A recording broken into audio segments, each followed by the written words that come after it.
उसे ज़्यादा बुरा तो नहीं लगा होगा ना? यार मैं तो सिर्फ तुम लोगों के लिए खाना बनाने की कोशिश कर रही थी। वो सफाई करते मुसलसल उससे बातें कर रही थी। मेरी बीवी ज़रा ज़रा सी बातों को ज़्यादा सर पर सवार नहीं करती, तो तुम्हें फ़िक्र करने की ज़रूरत नहीं। और यकीन मानो, तुम्हारे इस गंद को उसने इतना ध्यान से नहीं देखा जितना तुम्हारे सैंडविच को देखा है। उसे बहुत खुशी हुई है कि तुमने उसके लिए बनाए हैं। वो मुस्कुराकर उसे देखती बेफिक्र करने की कोशिश करने लगा। ताशफैन, मेरे साथ बहुत बुरा होता है। जो चीज़ मैं नहीं करना चाहती वही मेरे साथ हो जाती है। अब देखो ना, सब कुछ उल्टा हो गया। मैं तो बस उसे खुश करना चाहती थी। वो अब भी परेशानी से बोली तो ताशफैन मुस्कुरा दिया। तुम इतनी परेशान क्यों हो रही हो मायरा? ज़रा सी बात को खुद पर क्यों सवार कर रही हो? तुम उसे अगर उसे तुम्हारी बात बुरी लगती तो वो तुम्हें बता देती। वो दिल में रखने वाली नहीं है। वो बातों को दिल में रखने वाली नहीं है। यार, मैं उससे दोस्ती करना चाहती हूँ। मैं चाहती हूँ जिस तरह तुम मेरे दोस्त हो वो भी मेरी दोस्त बन जाए। वो होंठ लटकाकर बोलती काफ़ी मासूम लग रही थी। नहीं, मैं तुम्हें अपनी बीवी का दोस्त नहीं बनने दूंगा। वो उसे घूरते हुए बोला। हाँ, सब पता है मुझे। तुम दोनों आपस में दोस्ती कर लोगे और मुझे निकाल दोगे बाहर। मुझे पता है ना, तुम्हें पता है ना, मेरा तुम्हारे अलावा कोई नहीं है दोस्त। मैं भी तुम दोनों की दोस्त बनना चाहती हूँ और बनूंगी। वो उसे घूरते हुए देखकर बोली। और वो अपनी बीवी को दोस्त क्योंकि वो उसे अपनी बीवी का दोस्त नहीं बनाना चाहता था। मुझे बहुत डर लगता था ताशफैन कि अगर तुम्हारी बीवी आ गई तो मेरा क्या होगा। वो बोल रही थी जब तनाउश कमरे से निकलती किचन की तरफ आई, जबकि उसकी बातों ने उसे बाहर खड़े रहने पर मजबूर कर दिया। तुम्हें पता है ना, तुम्हारे बगैर नहीं रह सकती। मेरी ज़िंदगी में तुम्हारे अलावा और कोई नहीं। मैं तुमसे बहुत प्यार करती हूँ। अगर तुम भी अपनी ज़िंदगी में मसरूफ़ हो गए तो मेरा क्या होगा। वो बोलते हुए अचानक आंसू बहाने लगी तो ताशफैन ने जल्दी से उसके आंसू साफ किए, जबकि वो बाहर खड़ी उनकी बातें सुन रही थी। पागल हो गई हो क्या? इतनी सी बात पर भी कोई रोता है क्या? मेरी शादी हो गई है, इसका मतलब ये नहीं कि मेरा तुम्हारे साथ कोई वास्ता नहीं रहा। मेरी बीवी हम दोनों के रिश्ते को बहुत अच्छे से समझती है। मायरा, मैं भी तुमसे बहुत प्यार करता हूँ और तुम्हें कभी भी छोड़ने वाला नहीं। मेरी शादी हो गई है, इसका मतलब ये नहीं कि तुम्हारी अहमियत मेरी ज़िंदगी में कम हो गई। वो बहुत प्यार से उसे समझा रहा था, जबकि वो वहीं खामोशी से खड़ी उन दोनों की बातें सुन रही थी। वो अचानक ही किचन के अंदर आ गई। उसे लगा कि उसे देखते ही वो लोग अपनी अधूरी बातें ख़त्म कर देंगे, लेकिन ऐसा नहीं हुआ। वो अब भी उसके करीब खड़ा उसे दिलासा दे रहा था। उसका एक हाथ उसके कंधे पर था। वो शायद भूल गई थी कि उसे अपनी बीवी का डर नहीं है। उसे तनाव से इतना ही वास्ता है जितना वो रखना चाहता है। उसकी मोहब्बत तो मायरा ही है। उसे लगा ये मंजर देखते उसका दिल फट जाएगा, और ऐसा ही हो रहा था। अंदर से वो टूट फूट का शिकार हो रही थी। उसके सामने खड़ी लड़की उसके शोहर से अपनी मोहब्बत का इजहार कर रही थी, और उसका शोहर भी कितने सुकून से उसे दिलासा दे रहा था कि वो सिर्फ उसी का है, और वो बेबस खड़ी थी। यार, समझाओ ना इसे, ये पागलों की तरह रोए जा रही है। वो झुंझला कर बोला। हाँ, अब अपनी बीवी के सामने मुझे रोतू साबित नहीं करो। रो रही हूँ मैं, तुम परेशान मत हो। वो जानकर उसका हाथ थामते हुए उसका चेहरा छुपा कर बोली। ओह हेलो, मेरी बीवी के साथ ज़्यादा फ्री होने की ज़रूरत नहीं है। वो वार्निंग दे रहा था, जिसे मायरा इग्नोर करने लगी। आओ बाहर बैठकर खाते हैं, मुझे भूख लग रही है। वो सैंडविच की प्लेट उठाकर बाहर ले आया, जबकि वो भी उसके साथ बाहर ही आ गई। मायरा उसके साथ डबल सोफे पर जुड़कर बैठी तो वो खुद ही पीछे हटते सिंगल सोफे पर बैठ गई। जब मायरा ने खुद अपने हाथों से सैंडविच उठाकर उसके हवाले किया, आंसुओं का गोला उसके गले में अटक गया। उसने बड़ी मुश्किल से एक बाइट ली। वाह वाह, कमाल का सैंडविच है, मज़ा आ गया। वो शायद उसे खुश करने के लिए खुलकर उसकी तारीफ कर रहा था, जबकि वो आंसू पीने की कोशिश में हल्कान होती उसे खाने की कोशिश कर रही थी। तुम भी तारीफ करो ना मेरी, उसने अब की बार उसकी तरफ देखते हुए कहा। वो तो जैसे सैंडविच उसके गले में ही अटक गया था। उसे बुरी तरह खांसी शुरू हो गई। मायरा तो घबरा ही गई थी। ओह माय गॉड, ये तुम्हें क्या हो गया? मैं पानी लेकर आती हूँ। वो कहकर किचन की तरफ भाग गई, जबकि ताशफैन तेज़ी से उसके पास आते उसकी पीठ थपकने लगा, और साथ ही मायरा के हाथ से पानी का ग्लास लेकर उसके लबों से लगाया। क्या हो गया इसे? मैंने तो ऐसी कोई चीज़ नहीं डाली थी इसमें जो ये तुम्हारी हालत ऐसी कर दे। क्या हो गया मायरा? नॉर्मल सी बात है, हो जाता है कभी कभार। वो उसे तसल्ली देते तनावुश को खुद के करीब करता आहिस्ता आहिस्ता उसे पानी पिलाते पीठ सहला रहा था उसकी, जबकि वो खामोशी से पानी का ग्लास थामने की कोशिश कर रही थी जो ताशफैन के हाथ में था। ठीक हो तुम? वो उससे प्यार से पूछ रहा था। उसने सिर्फ हाँ में सर हिलाकर ग्लास खुद से दूर किया। ओह गॉड, मैं तो घबरा ही गई थी। वो रिलैक्स होते पीछे होकर बैठी, जबकि ताशफैन उसके पास ही बैठा रहा। वो कमरे में आई तो वो उसके साथ आया था। तुम थोड़ी देर आराम कर लो, फिर मायरा के साथ बैठ जाना। वो बेचारी सुबह से बोर हो रही होगी। उसने तुम्हारे लिए सैंडविच बनाकर तुमसे दोस्ती करने की कोशिश की, लेकिन शायद उसकी ये कोशिश कामयाब नहीं हो सकी। उन्हें मुझसे दोस्ती करने के लिए ये सब करने की ज़रूरत नहीं है। हम तो ऐसे भी दोस्त बन सकते हैं। अरे नहीं, उसे कोशिश करने दो, मुझे बड़ा मज़ा आ रहा है। और तुम मुझसे दोस्ती मत करना। और अब तुम आराम करो, मैं भी निकलता हूँ काम पर। वैसे आज करने के लिए कुछ नहीं ऑफिस में, लेकिन फिर भी काम करना तो है। सोच रहा हूँ आगे का काम थोड़ा देख लूँगा, क्योंकि अब छुट्टियाँ तो सीधा हनीमून पर ही लेनी है मुझे। वो शरारत से बोला। तो जाए ना आप, लेट हो रहे हैं। उसके शरारती मूड को देखकर वो फ़ौरन बोली, ऐसे ही चला जाऊं तुम्हें सज़ा दिए बिना? याद नहीं तुमने मेरे मैसेजेस को इग्नोर किया था? उसकी सज़ा तो तुम्हें मिलेगी ना। वो उसे बेड पर बिठाते उसकी तरफ झुकते हुए बोला। मैं क्लास में थी। वो अचानक उसका बदलता मूड देखकर बोली, तुम क्लास में हो या फिर कहीं भी, मेरे मैसेजेस को इग्नोर नहीं कर सकती हो तुम। और ये बात आज मैं तुम्हें सज़ा देकर समझाऊंगा, प्लीज़।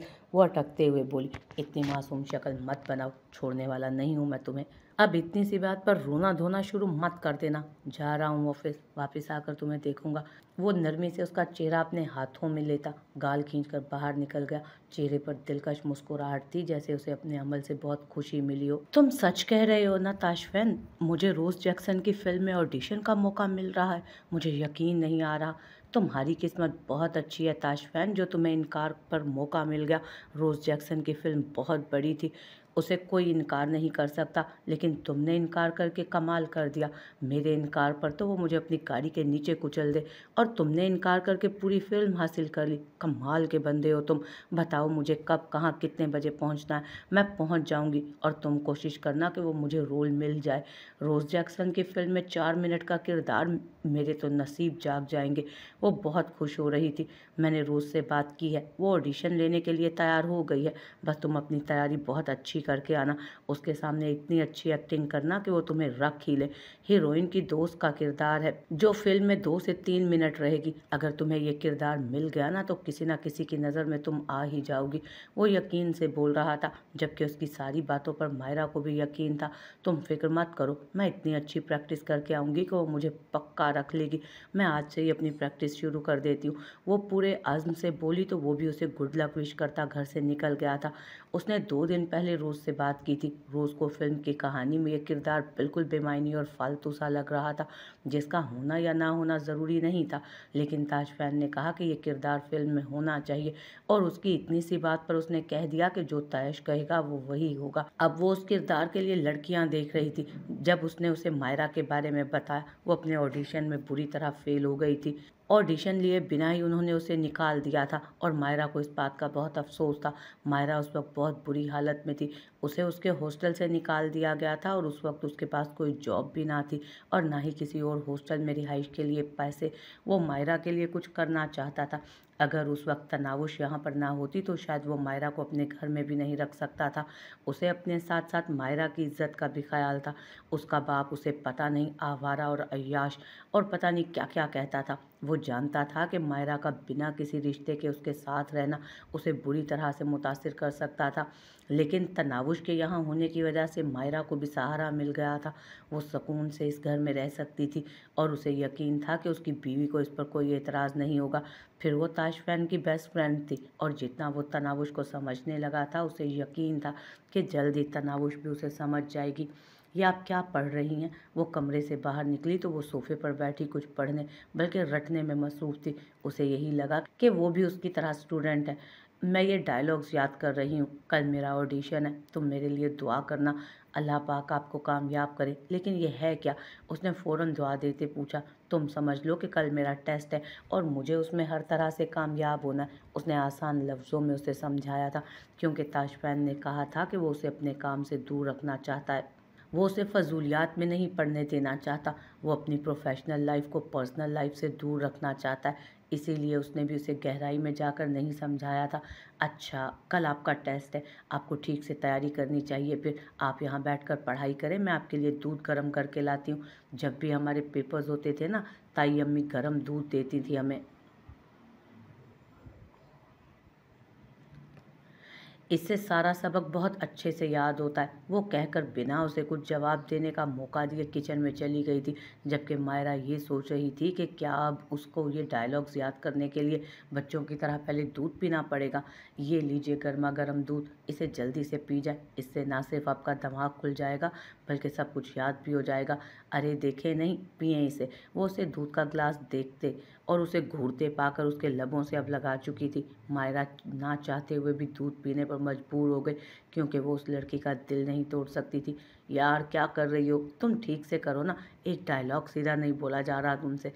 वो रोज़ ऑडिशन से पहले ही तुम्हें रिजेक्ट कर देगी अगर ये वाली शक्ल बनाकर तुम उसके सामने गई तो। वो जब से घर आया था मायरा के कमरे में उसे कल के ऑडिशन की तैयारी करवा रहा था। उसने रोज़ के सामने मायरा की बहुत ज़्यादा तारीफ़ की हुई थी, और अब जिस अंदाज में मायरा नर्वस लग रही थी वो परेशान हो गया था। यार मुझे बहुत डर लग रहा है। एक तो मैंने उस रोज़ जैक्सन को सिर्फ टीवी पर ही देखा है, उसे आमने सामने देखने से पहले मैं कितनी ही परेशान हूँ, और ऊपर से तुम भी मुझे डांट रहे हो। वो रूहान सी हुई, डांट नहीं रहा, समझा रहा हूँ, चलो हम एक और कोशिश करते हैं। वो उसे बच्चों की तरह पिचकारते हुए कहने लगा तो वो भी सर हाँ में हिलाती एक और कोशिश करने लगी। आज फिर वो कोशिश कर रही थी। ताया अब्बू और वारिक भाई का नंबर उसे ज़ुबानी याद था, लेकिन इतने दिनों से कोशिश के बावजूद वो उन दोनों को कॉल नहीं कर पा रही थी। जब से ताशफैन ने उसे फ़ोन लेकर दिया था तब से वो मुसलसल उनके नंबरों पर राब्ता करने की कोशिश कर रही थी, लेकिन वो पिछले 3-4 दिन से अपनी कोशिश में नाकाम ठहरी थी। क्या मसला है, इन लोगों का फ़ोन क्यों नहीं लग रहा। वो किचन में खड़ी हांडी में चम्मच हिलाते मुसलसल अपनी कोशिश जारी रखे हुए थी। जब वो किचन में दाखिल हुआ, आज बहुत जल्दी घर वापस आ गया था वो। वजह मायरा को उसके ऑडिशन की तैयारी करवाना था, क्योंकि चैलेंज बहुत टफ था। बहुत सारे लोग ऑडिशन में शामिल हो चुके थे, जबकि वो चाहता था कि रोल मायरा को ही मिले। क्या कर रही है मेरी प्यारी बेगम साहिबा। वो उसके कंधे के पीछे से हांडी में झांक रहा था, जबकि उसे अपने इतने करीब महसूस करके एक लम्हे के लिए वो घबरा सी गई। कुछ नहीं, खाना बन गया, उसने आंच धीमी करते हुए कहा, जबकि उसके पास आने पर उसकी सांसें अब तेज़ हो रही थी। हाँ बनाओ यार, बहुत भूख लगी है। वो उसके कंधों को थाम कर उसकी पीठ खुद से लगाता उसके हाथ से फ़ोन ले चुका था। ये किसका नंबर मिला रही थी तुम। कॉलिंग एरिया ओपन था, यकीनन किसी को कॉल करने की कोशिश कर रही थी वो। ताया अब्बू और वारिक भाई को, उन दोनों का नंबर लग ही नहीं रहा, कॉल भी नहीं जा रही। मैं बहुत परेशान हूँ, वो परेशानी से बोली, जबकि वो मोबाइल वहीं साइड पर रखता बेहद नरमी से। उसका दुपट्टा सर से साइड पर करते, बाल कंधे से हटाते एक साइड पर कर चुका था। उसकी आदत थी वो अपने लंबे घने बाल हमेशा बांध कर रखती थी, और दुपट्टा हमेशा सर के ऊपर। यही वजह थी कि वो अपने दुश्मन का दीदार नहीं कर पाता था। उन लोगों ने तुम्हारी शादी कर दी है, अब उन लोगों से ज़्यादा तुम्हें अपने घर और शोहर पर ध्यान देना चाहिए। वो उसके गिर्द हिसार बनाते हुए बोला। ताशफैन, मुझे लगता है मैं ताया अब्बू और वारिक भाई का नंबर गलत मिला रही हूँ, इसलिए नहीं लग रहा। आप मुझे अपने मोबाइल से ताया अब्बू का नंबर निकाल कर देना। उसकी कुर्बत से घबराते हुए वो ज़रा सा पीछे हटकर दोबारा अपने मतलब की बात पर आई थी। यार अगर वो तुम्हारा फ़ोन नहीं उठा रहे तो मतलब तो यही है ना, वो तुमसे बात नहीं करना चाहते। फजूल में उन लोगों की परेशानी में हलकान होने से बेहतर है कि अपने घर पर ध्यान दो। अब वो हर वक्त तुम्हारे फ़ोन के इंतज़ार में तो नहीं बैठे रहेंगे ना। मेरे ख्याल में वो तुम्हारे मामले में बेफिक्र हो चुके हैं, वरना मुझे तो फ़ोन आता ना उन लोगों का। वो लोग मुझे भी फ़ोन नहीं कर रहे। उसने बड़ी सफाई से झूठ बोला था। हालांकि बाबा का फ़ोन तो उसे हर 2-3 घंटे के बाद आता रहता था। हाँ, लेकिन वारिक ने कभी उसे फ़ोन नहीं किया था। लेकिन इसके बावजूद भी उसके पास वारिक का नंबर मौजूद था, जो उसने बड़ी सफाई से तनावुश का फ़ोन लेते ही उसके फ़ोन से ब्लॉक कर दिया, और साथ ही साथ उसके बेचारे ताया अब्बू को भी ब्लॉक कर दिया था।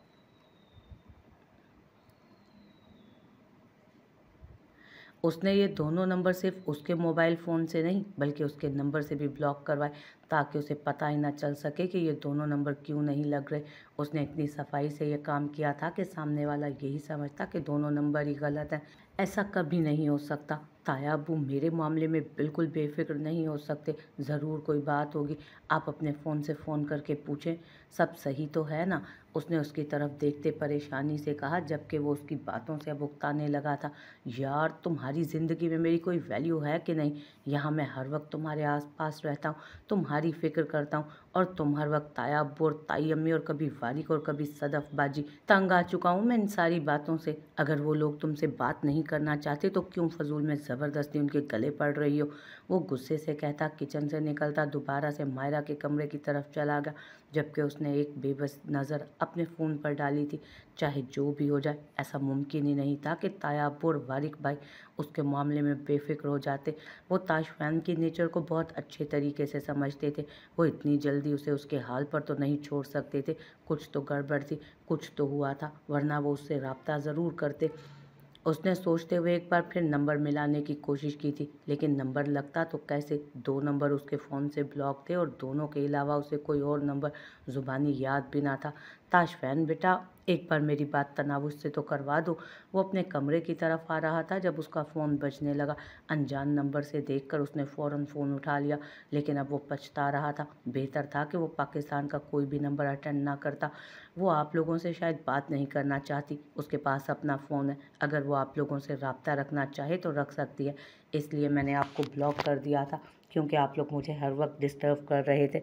और जिस दिन मैंने आपको ब्लॉक किया था उस दिन मैंने उसे फ़ोन दे दिया था, और साथ ही आप लोगों का नंबर भी उसके फ़ोन में सेव कर दिया था। शायद वो आप लोगों से बात करने में इंटरेस्टेड नहीं, और वैसे भी उसके टेस्ट होने वाले हैं, तो आजकल वो अपने टेस्ट की तैयारियों में मसरूफ़ है। तो मेरा नहीं ख्याल आप लोगों को उसे डिस्टर्ब करना चाहिए। उसने कहकर फ़ोन बंद करना चाहा जब उनकी आवाज़ सुनाई दी। बेटा मेरी बात तो सुनो, मैं सिर्फ एक बार उससे बात कर लूँ, फिर मैं तुम्हें कभी भी डिस्टर्ब नहीं करूँगा। वो अभी बोल रहे थे जब तनावुश भीगे बालों से वॉशरूम से निकली। उसने अभी अभी बात लिया था।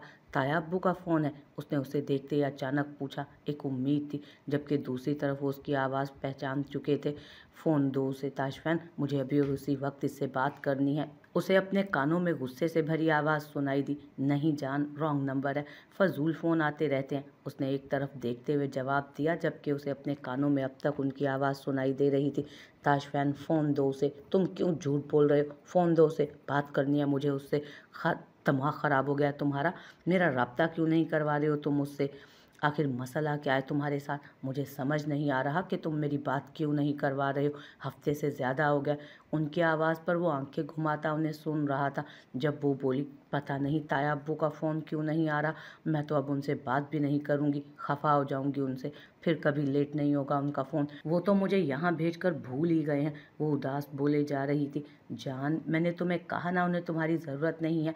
अपने कानों में पड़ती उनकी गुस्से से भरपूर आवाज़ को एंजॉय करते उसने मज़ीद तपाया था उन्हें।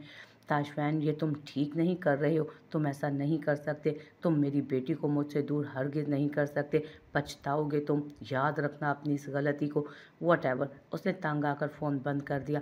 अब उसका ध्यान पूरी तरह से तनावुश की तरफ हो गया था, जो शीशे के सामने खड़ी अपने लंबे खूबसूरत बालों को संवारने में मसरूफ़ थी।